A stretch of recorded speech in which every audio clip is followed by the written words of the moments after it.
วันแห่งความสุขหัวข้อในมื้อนี้แมนพระเจ้าขอไปนำพระเจ้าขอไปนำในโยซูบทที่1ข้อ9ทรงกล่าวว่าจงจดจำว่าเฮาได้สั่งเจ้าจงมีใจเด็ดเดี่ยวและกล้าหาญอย่าย่านหรือท้อถอยกำลังใจเพราะเฮาคือพระเจ้ายาเวห์พระเจ้าของเจ้าอยู่กับเจ้าในทุกๆบอนที่เจ้าไปการรู้จักพระคุณของพระเจ้าคือการรับมาและทรงออกไปตามแบบของพระองค์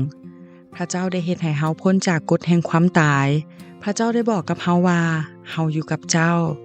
ถ้าเฮาคิดถึงพระเจ้าเฮาก็จะบ่ท้อใจและเฮาก็จะบ่เป็นทาสแห่งความบาปอีกต่อไปใน2โครินธ์บทที่6ข้อ1ถึง2ทรงกล่าวว่าย้อนว่าพวกเขาเป็นผู้ที่ร่วมงานกับพระองค์พวกเขาจึงขอร้องพวกเจ้าเหมือนกันว่าอย่าให้พระคุณซึ่งพวกเจ้าได้รับจากพระเจ้านั้นเป็นสิ่งให้ประโยชน์เพราะพระองค์ทรงกล่าวว่า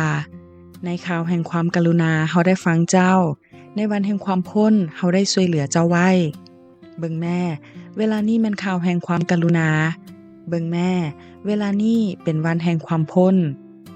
ขณะที่ยังมีพระคุณของพระเจ้าปกคลุมอยู่เหนือชีวิตก็หมายความว่าความเมตตาปราณีของพระองค์ก็ยังคงอยู่นำพระกายของพระคริสต์เอ้ยเมื่อเฮามีปัญหาให้เฮาเบิ่งไปที่พระเยซูคริสต์คือกับในสมัยก่อนที่ชาวอิสราเอลอยู่ในภาวะลำบากพระเจ้าได้เตรียมกษัตริย์ให้มาปกครองเพื่อคอยท่าให้ความช่วยเหลือเอสยาห์บทที่41ข้อ10ทรงกล่าวว่าพอเฮาอยู่กับพวกเจ้าฉะนั้นอย่าสุย่านกลัวอย่าสุย่านสิ่งใดๆเฮาคือพระเจ้าของพวกเจ้าเฮาจะช่วยเหลือให้พวกเจ้าได้เข้มแข็งเฮาจะปกปักรักษาช่วยพวกเจ้าให้พ้นพระเจ้าได้เตรียมทุกอย่างเพื่อให้คนของพระเจ้ากลับมาบางครั้งชีวิตก็โหดร้ายเรื่อยๆจึงเฮ็ดให้เฮากลายเป็นคนเข้มแข็งขึ้นมาโดยบ่ฮู้โตเฮ็ดให้เฮาอดทนเฮ็ดให้เฮาต้องฝึกต่อสู้ถึงแม้นว่าในเวลานั้นเฮาจะบ่มีผู้ใดอยู่เคียงข้างเลยจักคนเฮาก็ต้องเบิ่งโลกในแง่ดีเอาไว้ต้องอดทนและเอาชนะมันให้ได้มันก็เป็นคือบทพิสูจน์ชีวิตบทหนึ่งสิ่งนี้แหละที่จะเฮ็ดให้เฮาไปสู่แผ่นดินของพระเจ้า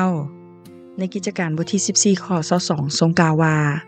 ท่านทั้งสองได้หนุนใจลูกศิษย์ทั้งหลายให้เข้มแข็งขึ้นและหนุนใจพวกเขาให้ตั้งมั่นคงอยู่ในความเชื่อโดยกล่าวว่า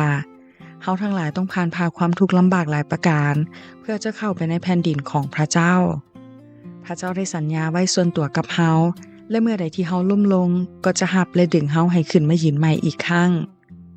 ขอคิดจงอยู่ในพระเจ้าบ่ว่าจะเกิดอันใดขึ้นเพราะพระองค์จะอยู่กับเฮาตลอดเวลาท่านจะให้พระเจ้าไปพร้อมกับท่านบ่ขอพระเจ้าอวยพร